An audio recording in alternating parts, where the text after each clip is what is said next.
8 de la mañana, 56 minutos. Es un masaje y una vaina. Masaje para que quede la gente relajadita. ¿Cómo? Mire,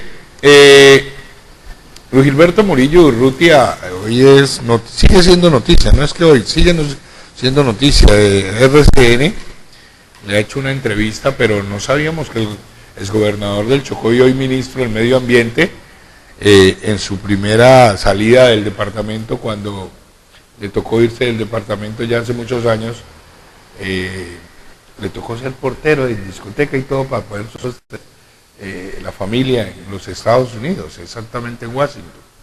Este hombre tiene su historia también. Algo había escuchado, señor. Recuerde que hemos tenido la oportunidad de estar muy cerca tanto al ministro como a sus más grandes colaboradores. Sí, señor. Le he tocado también, no crea, ese personaje que usted también ve ahí al lado, también, para llegar donde está también, le tocó... Eso no ha sido fácil.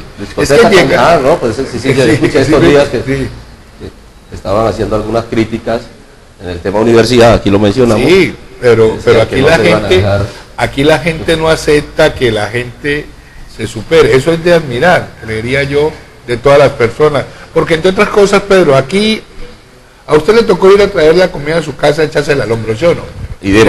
Idema. Tocó echársela al hombro, pero aquí habían unos bacanes que como que nacieron igual o peor que uno y de disparados. La vida es de lucha. Entonces al ministro le ha tocado luchar para poder llegar donde está. Antes de irnos o dejarlos a ustedes con lo del ministro, ¿no lo tienen todavía? Ah, bueno. No iba a hablar de mi amigo, pero entonces vamos con lo del ministro, el doctor Luis Gilberto, a escucharlo, la entrevista que le hicieron de su vida en Washington, después de ser el gobernador.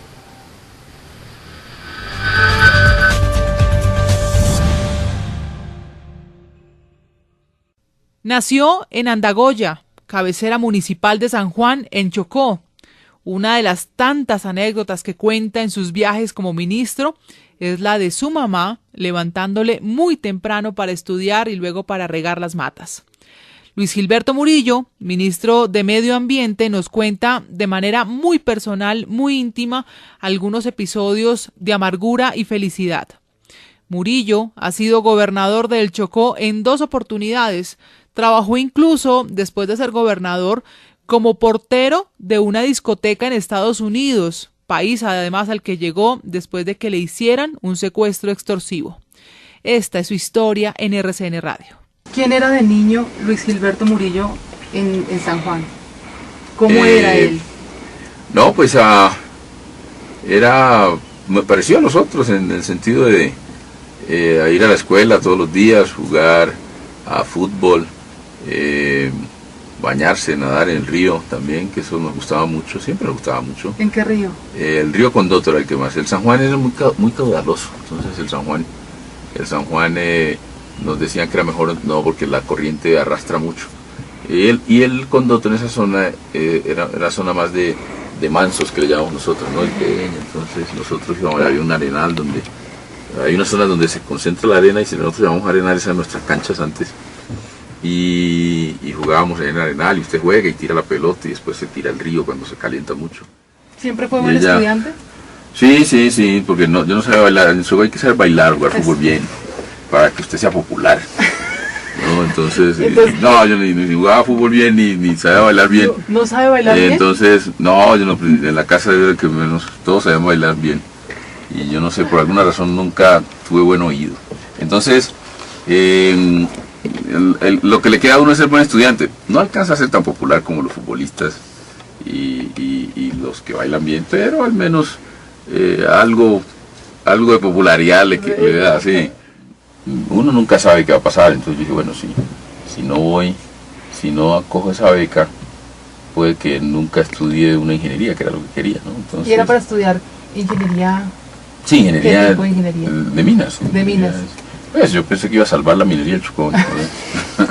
Cuando regresara. Y se fue en ese viaje, ¿cuánto duró allá en Rusia?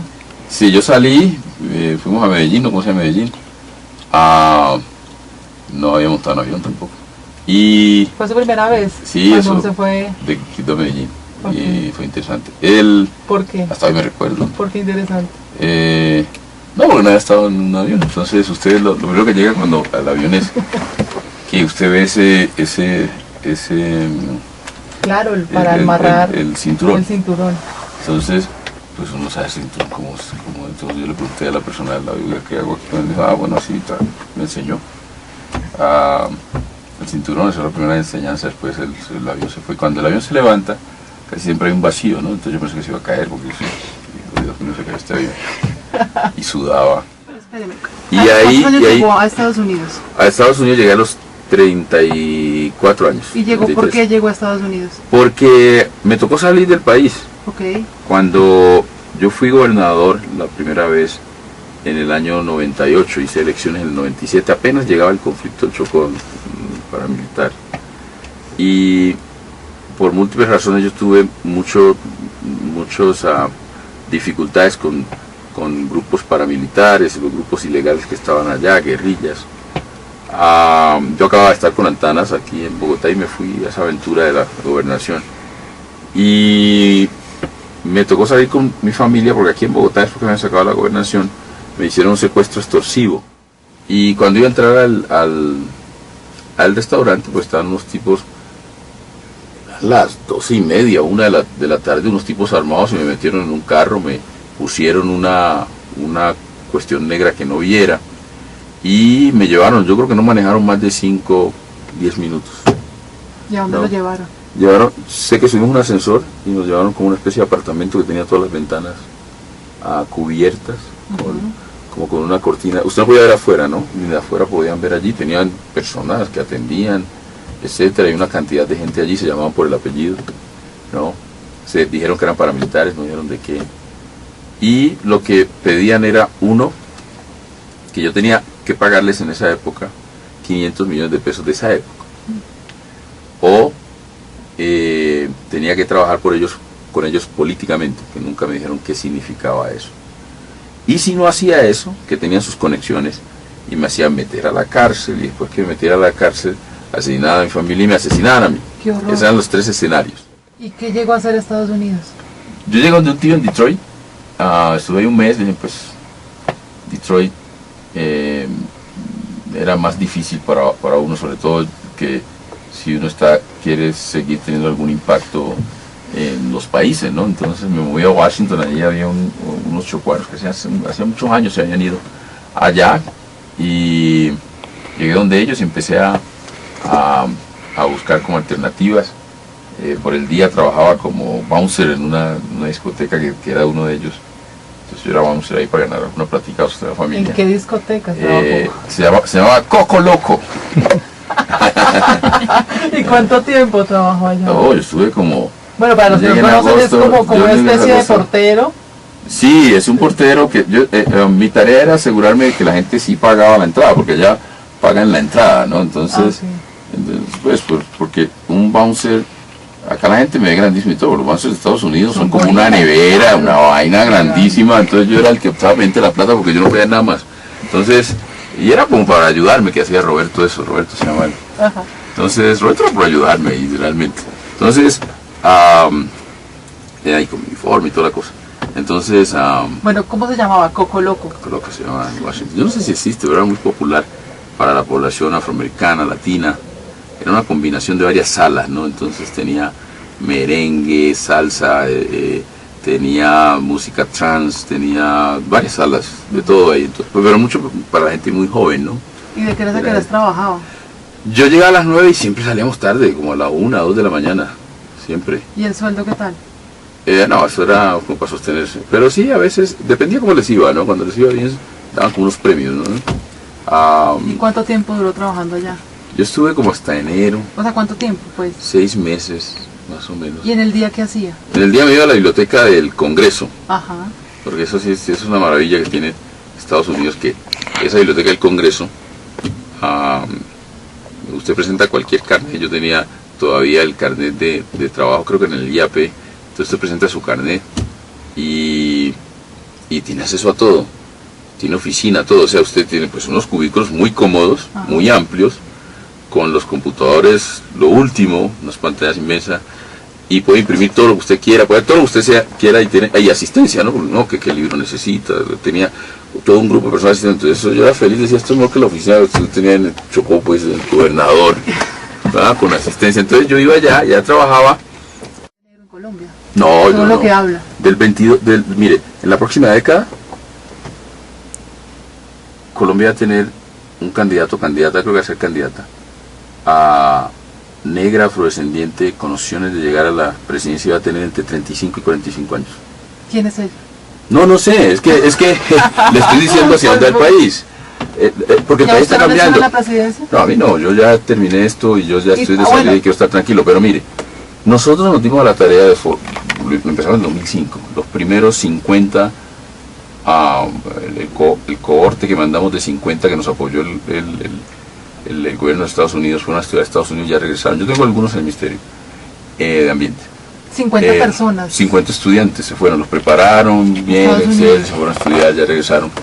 Hoy solo del Chocó tenemos 250 que han ido a universidades del mundo y han regresado. El país no conoce esa revolución silenciosa que se está dando. Y son muy bien formados y recorridos. ¿En qué área? Y eso en todas las áreas, y tenemos doctorados, etcétera. Entonces, esos jóvenes que están allí, y que muchos de ellos están detrás de las luchas por la reivindicación del Pacífico, etcétera, esos jóvenes van a buscar espacio. ¿Qué los ha...? Por eso yo siempre hablo de nuevos liderazgos. Para un nuevo país sí que tiene nuevos liderazgos, porque mire, ¿qué los ha retenido a ellos? En gran medida la clase política tradicional de esas zonas, que es menos formada que ellos, pero les cierra las puertas. Cuando eso se abra, mire, esos muchachos van a poder, desde su perspectiva, ofrecer visiones de país. Y el país necesita eso porque no es capricho, ellos tienen un recorrido, nosotros tenemos un recorrido de vida distinto. Entonces cualquier reunión con nosotros, la dinámica es distinta. Nuestras prioridades son distintas, nuestras maneras de interactuar son distintas. Y eso lo que hace es enriquecer el debate y la toma de decisiones. Detrás de este último paro que hubo en Buenaventura están esos estudiantes que usted dice que hay como esta movilización silenciosa. No, ellos aportan, no están... No, es decir, no lo estoy preguntando como de manera pues revolucionaria, sino detrás de eso también hay un conocimiento. Ellos están ya participando de alguna manera en ese No, sí, claro, no, y allí realmente habían sentimientos genuinos de la gente, ¿no? Y muy pacíficos, muy de la expresión de la cultura, etcétera. La gran mayoría de estos jóvenes muy bien formados estaban asesorando en la agenda de estas movilizaciones. Y si usted le pregunta a cualquier funcionario público, el nivel de discusión técnica que se dio en esos paros fue un nivel muy alto. Conocen y qué hace el CONFIS y el COMPES y los detalles y tienen toda la historia. Entonces se ve que detrás había expertos en política pública y son la mayoría de estos jóvenes que ya vienen y asesoran este tipo de movimientos. Ministro, gracias por compartir parte de su vida con nosotros. Muchísimas gracias. Espero que le vaya muy bien. Yo también. Gracias. Ahí está pues el ministro del Medio Ambiente, Luis Gilberto Murillo Urrutia, hombre que trabajó en Coco Loco. Trabajó en Coco Loco. Portero ahí, el hombre allá paga. Dice el hombre que allá el que va a entrar tiene que tirar su plata ahí, dolorosos, para poder entrar, para poder ingresar. Un tipo grande, con la formación y la decencia, pues le da muy fácil interactuar con personas, así sea una persona querido por muchos, odiado por otros, claro que sí, envidiado por algunos, claro, pero muy agradable hablar con Luis Gilberto, súper agradable. La oportunidad de compartir, sobre todo, bastante agradable, señor. Sí, señor. 9 de la mañana, 11 minutos. Contarles que hoy, Pedro, es el tercer aniversario de nuestro amigo Henry Valencia Buendía.